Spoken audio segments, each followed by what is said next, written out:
Good afternoon, Packers fans. Aaron Nagler here with your Packers Daily Chat, coming to you live on the Cheesehead TV social channels. Happy Friday. It's time to get ready for family night.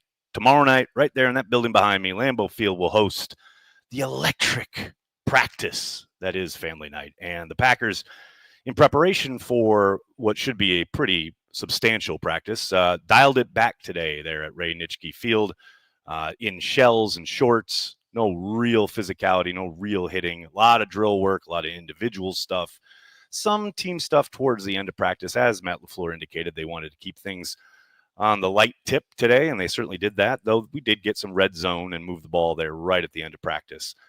Romeo Doubs, man, I know there's been a lot talked about so far in this camp about Matthew Golden for good reason. The rookie has been everything promised, everything advertised. He has been exciting and special at times.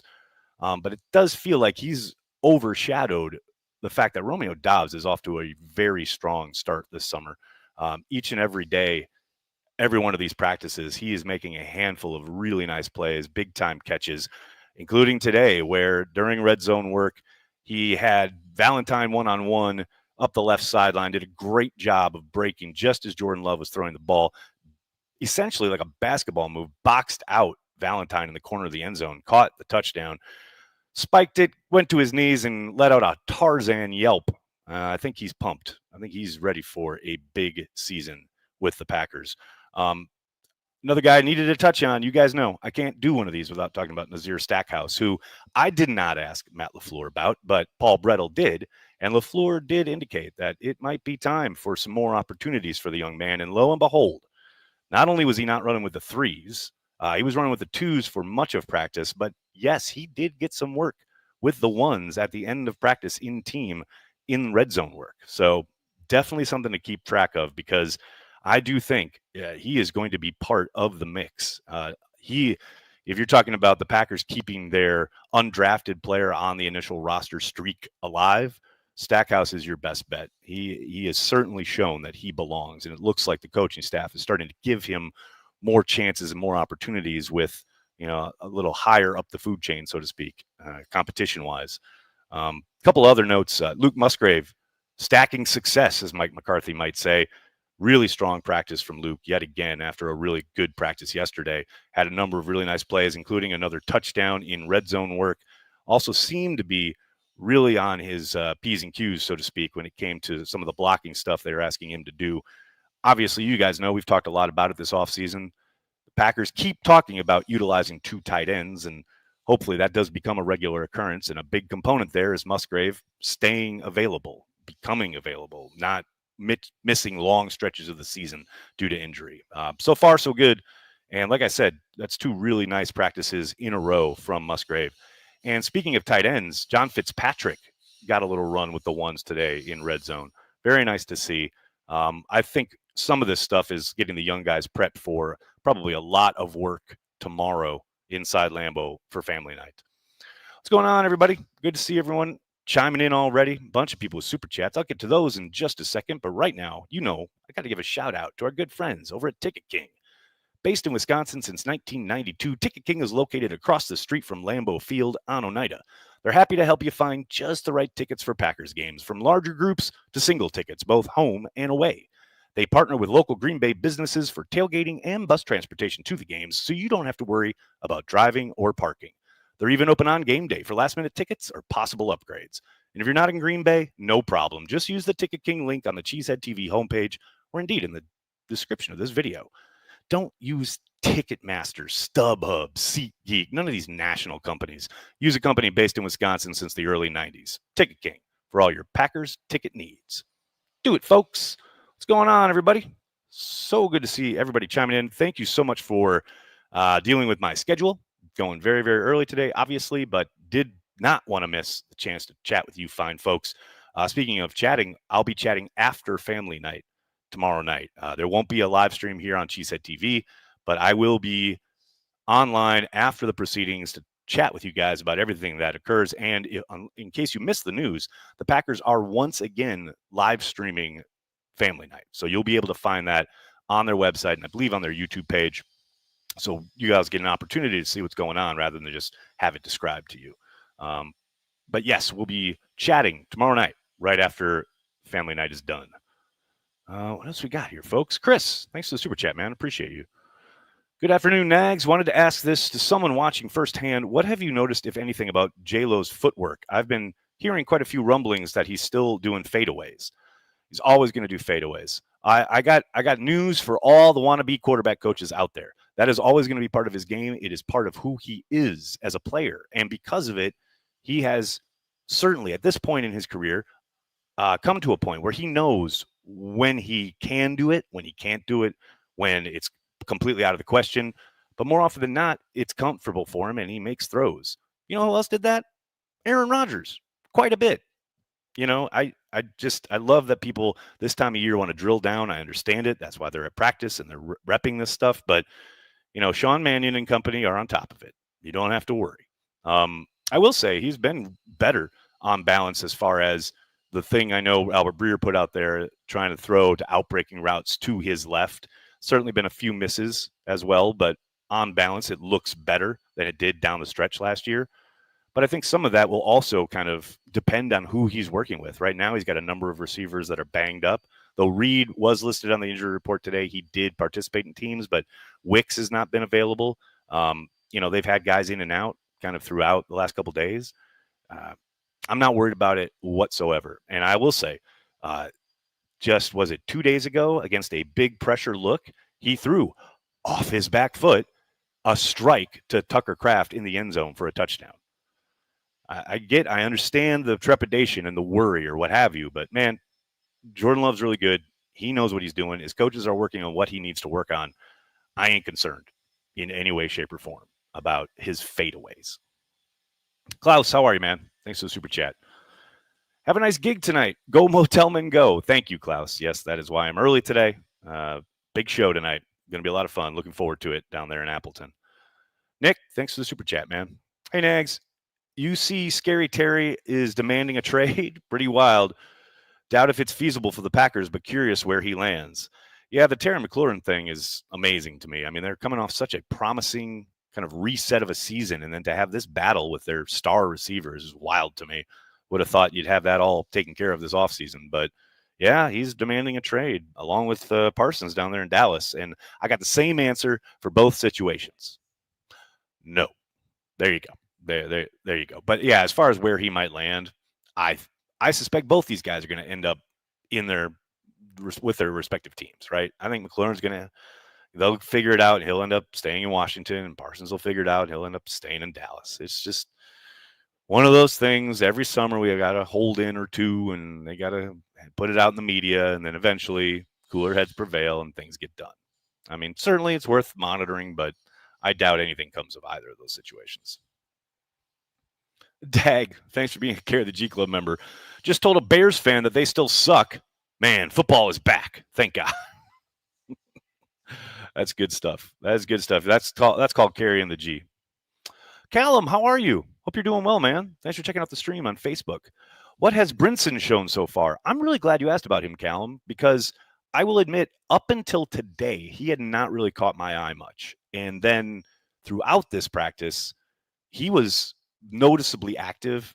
There was one play in particular where he burst through the line and caused Malik Willis to have to flush out to his left. And he had to hold up because, you know, Willis is in the red jersey. You're not allowed to touch the quarterback, but he certainly would have had a sack. And I also noticed 2 or 3 other plays during team where he was getting very good initial penetration, a great first step off the ball. Like I said, I hadn't really noticed him until today, but some really promising stuff in team drills during today's practice. No doubt about it. Bill, this is great. What impact will Jordy have on our receiver group? You know why this is funny? Because you're sending that from Facebook, so I'm assuming you're kidding about some of these AI posts that keep putting stuff out there like Jordy might join the team or whatever as a coach or as a player. Who knows? My favorite one was the Facebook AI post that said that Matt LaFleur and Ozzy Osbourne were secret friends, and you know Matt was all broken up about Ozzy's passing.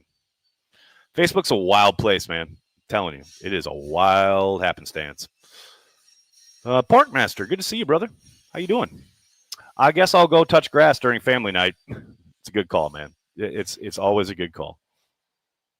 Joe, good to see you yesterday, man. Thanks for the super chat. They hold practice when Andy Herman is out? I know, right? Absolute shocker there. I mean, I get it. Andy, I know, is up north with his family because originally when the schedule was put out, this was supposed to be an off day. But then Matt changed the schedule, and, it's not a big practice. It was pretty short today and not exactly, wasn't. They weren't pads, not physical, etc. So I think we survived a day without Andy Herman in attendance. We're going to be all right. Luke, thanks for the super chat, man. Please have a beer on me for tonight's Motelman show. I hope to see you guys live sometime soon. Well, Luke, hopefully someday we'll be able to swing out your way to the West Coast and do a show out there. Hopefully, sooner rather than later. Chris, thanks for the super chat, man. What have you seen out of Baron Sorrell? Interesting you should mention him as well, because today was also the first day I really noticed him. I've been so fixated on Stackhouse because Stackhouse has been noticeable. But Sorrell, up until today, he's been active, but I haven't seen him make many plays or do anything that kind of makes you turn your head or is really noteworthy. But he was in the backfield several times today, and he actually had a really great rep against the twos where he did a swim move and essentially met, I can't remember who the ball carrier was, but somebody in the backfield as they were getting the handoff. I mean, that's what you want to see, right? Hopefully a few more of those, get some more opportunities, and you see a lot more of it. Just love to see that. Yes, Gio, just saw on Twitter, ESPN and NFL have agreed to a blockbuster billion-dollar deal that will result in top media properties like Red Zone moving to the network. This has been in the works for years, like about over 2 years now. It's kind of the slowest dance you've ever seen as far as like two media entities getting together. But yeah, this has been coming for a while. You've seen kind of a slow migration already. You saw Rich Eisen is now on ESPN, back on ESPN's platform. That's all been in anticipation of this kind of, it's not even a merger, but this acquisition. It's going to be interesting to see how things change, both, content and presentation wise. But yeah, that's something that's been in the works for quite some time. What's the story on Hobbs' knee? What did I miss? Lieutenant Dan, he got hurt because he plays football. We'll see. He was a new addition to the injury report today, but all indications initially are that it's not long-term or serious, but we'll hopefully hear more from Matt LaFleur on that tomorrow after family night. But it is funny you mentioned that because I was talking to one of the coaches on the sideline today, and we were just chatting, and I said, and he was mentioning how guys were out, whatever, and we both said it always happens. Like there's always a day where suddenly the injury list really grows and there are a bunch of guys banged up. It's football, and these guys are in pads and going at it each and every day for days on end. Eventually guys get hurt. And what you want to avoid is obviously the big catastrophic injuries, and knock on whatever, they've been good there so far. There was one scary moment today where Emmanuel Wilson was out in a route and Jordan Love gave him, go upfield, and Love tried to lob the ball over the defender, and Wilson skied up to get it and fell pretty hard. I don't think he could brace himself. And he was lying there on the ground for quite a bit, and the trainers rushed out. Finally, he sat up and, very slowly got up and walked to inside the Hudson Center. But yeah, those are the moments that you really worry about. But most of these injuries are not something you obviously want to track them. You want to keep track, but nothing to worry about in that regard at this moment. Now, who knows? We'll see what Matt has to say tomorrow, but all early indications are everyone's okay. Big Mike, how are you, man? Thanks for the super chat. Romeo Doubs is the king of looking good in August. I very much agree that he looks good. I don't agree that that's the only thing he does or is the king of. Matt Hasselbeck was the king of looking good in August, and he led a team to a Super Bowl. Also, Romeo Doubs has looked really good in games in the NFL. I don't get the hate, man. Did you miss the game-winning catch in Seattle last year? That was in December, I believe. I don't think that was in August. That's just me. I mean, maybe I get my months mixed up. I don't know, man, but I'm just saying. I think your detective work is off there. Bill, what's up, man? Goody seemed concerned about our pass rush earlier, but didn't really address it. Thoughts? They didn't address it with bodies, but they've certainly made some changes as far as the coaching staff goes, and I think how they want to implement some of these guys. You've seen Kenny Clark return to his traditional nose tackle position, and Devontae Wyatt has been there in the 3-tech a lot more regularly. I think they're working on the assumption that these guys are going to, be a lot more efficient and a lot better and on the field a lot more with a new coach who's probably doing a bit more in the rotation as far as keeping his big star players on the field. I mean, Rashawn Gary is a perfect example. You look at the top 10, say, salaries or paid pass rushers in the league. The majority of them are out there 75, even 80% of the time, unless you're Max Crosby and you're out there 98% of the time because you're insane, right? But all these guys are going above a 70% clip when it comes to just plays on the field, right? Rashawn Gary last year was out there like 56% of the time. So I understand, like, it's frustrating when he's not getting the sacks and he's not putting up the numbers, but it's also, can we get him some more opportunities, please? He's your premier rusher. And I think that is a part of the component of what they're counting on this year to generate a little bit more pressure on a regular basis, especially when they're only rushing 4. Matt Ramage is here. What's up, Ramage? You're right, man. Doubs is legit. That is a perfect summation. He is legit. Absolutely. No question about it. Make sure I got that one. Got that one. All right. Just making sure I don't miss any super chats here. Christopher, thanks for the super chat, man. Has the passing game looked less volatile, if at all, to start camp than in previous summers? Appreciate all you do. That's a really good question, Christopher. I will say it looks much healthier than it did at the end of last season, where every week it seemed so kind of disjointed and herky-jerky almost, right? But yes, as far as even the beginning of the summer, I think last year was a bit of an anomaly because Love missed, a week or so with the contract hold-in. And then it took him some time to, get in sync with the team. And then by then, if preseason was there, they're on their way. They certainly look more efficient this year. They look great today in red zone. But oftentimes, and we've talked about this in the summer, these kind of first practices, especially the first 2 weeks, the defense is almost always ahead of the offense, just by the nature of the game, the nature of what's being asked of you. You need a lot more cohesion on offense to make things work. But yeah, I think there's no question they look much crisper and more efficient than they have at this point in the summer I would say, since Jordan Love's been the starter. I'll definitely say that. Chris, thanks again, man. I do like Doubs, just kind of like Love early on in 2023. I feel like he just makes things look harder than they need to be. I hope that makes sense. I get it. I understand. But, man, production is the ultimate. The result is what you're hoping for as far as catching the ball and putting up points and piling up some yardage and et cetera, and being dependable.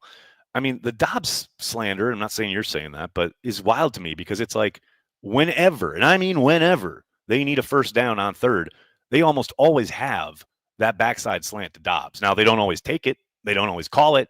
But every time they utilize it, 9 times out of 10, that's a first down. Oh, speaking of first downs, you know who caught more first downs on third down than any other receiver with Green Bay last year? Romeo Doubs. I get he's not Sterling Sharp. I get he's not, he's not Justin Jefferson. I get that, but he's a really good receiver. And I think because he's not flashy, because he's not a highlight reel, people, I guess, ding him for that. I don't know. It's weird for me, man. It's just weird. He's a really good fucking player. Rick Harris, this is an excellent question. Clifford going to keep his number 3 job? As usual, this will most likely get decided in joint practices and preseason in particular. Man, I'll tell you what, though. At this point, I think there's a decent chance he does if things stay the same. Air Canada has not been particularly impressive. I was really hoping to see more from him. Now, it is still early. Maybe he turns it on family night. Maybe he's one of those guys, the lights come on, and all of a sudden he's a gamer and what have you, right? Man, I tell you, there was a play today where in red zone, he backs up and he hitched like 4 times. Like he would have been sacked twice. And then he tries to escape the pocket and throws this kind of, I guess he's trying to get over the DB, but he essentially threw it right to the defensive back in the end zone, the corner of the end zone, for a pretty brutal pick. And it's just one play. I get it, but it's like, man, it has not looked particularly good when he's been back there. So who knows? Like I said, we're still very early, but right now, Clifford, I would give him the nod in that battle. Portmaster, thanks again, man. I don't like the naysayers spouting the Packers have a tough schedule. All those teams have to play the Packers. We're good. But that is true. And like the other thing that I always love about that discussion is, man, those first 3 or 4 games are all that matter. By the time you face a team in November, they could be entirely different, and you could be entirely different and probably will be. I mean, I know a lot of Packers fans thought that 49ers game last year, that was going to be tough. And the 49ers come in there and they're banged up and totally a different team, right? The first 2-3 games, that's important. Those are the ones that, yes, they're undoubtedly going to be tough. But, man, after that, no one has any idea. Doug Hype, what's up, brother? Thanks for the super chat. Here's my analysis of this hot training camp. Everyone needs a thirst-quenching carry the G cream mail. This is the best idea I've heard all day. In fact, I think I heard a song about that once. Well, we carry the G wherever we may be, so creamy and cold, and from the land of the green and gold. That's right. Any excuse to play the song. Absolutely love it.